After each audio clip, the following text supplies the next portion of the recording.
The ingredients for the snickerdoodles are as follows: 6 tablespoons of room temperature butter, 3/4 cup of sugar, 1 room temperature egg, 1 teaspoon of vanilla, 1 3/4 cup of all-purpose gluten-free flour, 3/4 of a teaspoon of xanthan gum, 1/8 of a teaspoon of salt, 3/4 of a teaspoon of cinnamon, a half a teaspoon of baking soda, and 1 teaspoon of cream of tartar. The sugar topping for the snickerdoodles is going to be 1/4 cup of sugar and 1 tablespoon of ground cinnamon. Let's get to making this. First, we will cream the egg, butter, and vanilla. Now, 1 scoop at a time, I'm going to add the dry ingredients into the butter.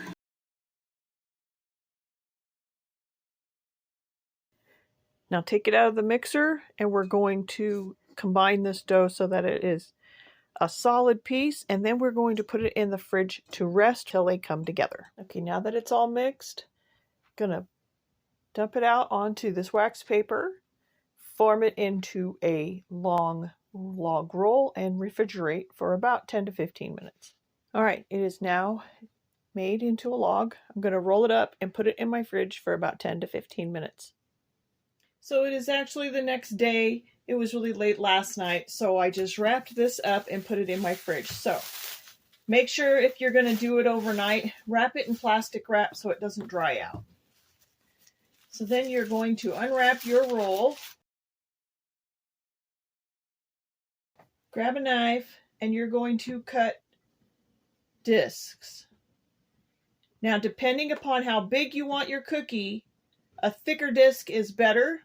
I'm going to cut 2 because I'm actually going to cut this and then freeze it, but I don't want to do it right now. So I'm going to put these back. This will also keep in your fridge for about 4 to 5 days. But why not just cut them up and put them in your freezer and then they'll last months? So then what you're going to do is you're going to take a cinnamon sugar mixture. So I just made a small amount. Take the disc and you're going to squish it. You're going to knead it until it's a nice ball. And then you're going to flatten it to the size of the cookie you want it to be, because this is not going to spread in your oven. It's just going to cook. So make the cookie, don't make it too thin, because then you got a super thin cookie. This is why I said cut your disc as big as you want your cookie to be. So a thicker disc makes a bigger cookie. Then you're going to cover both sides of the cookie with your sugar mixture. Place it on a sprayed pan.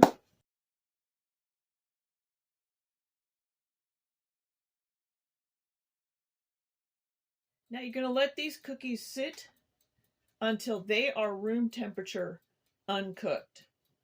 Then you're going to put them in a 375-degree oven for 10 to 12 minutes or until the bottom of the cookie is golden brown. All right, 2 cookies right out of the oven. I let them cool a little bit.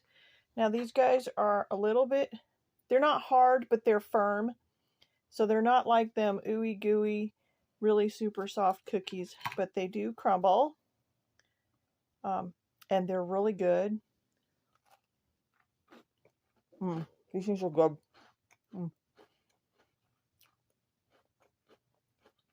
I recommend this recipe. Look, absolutely, by far, gluten-free cookies. These are good. So if you enjoyed this recipe or you tried this recipe, leave me a comment down below and let me know what you think. And guys, thanks for watching.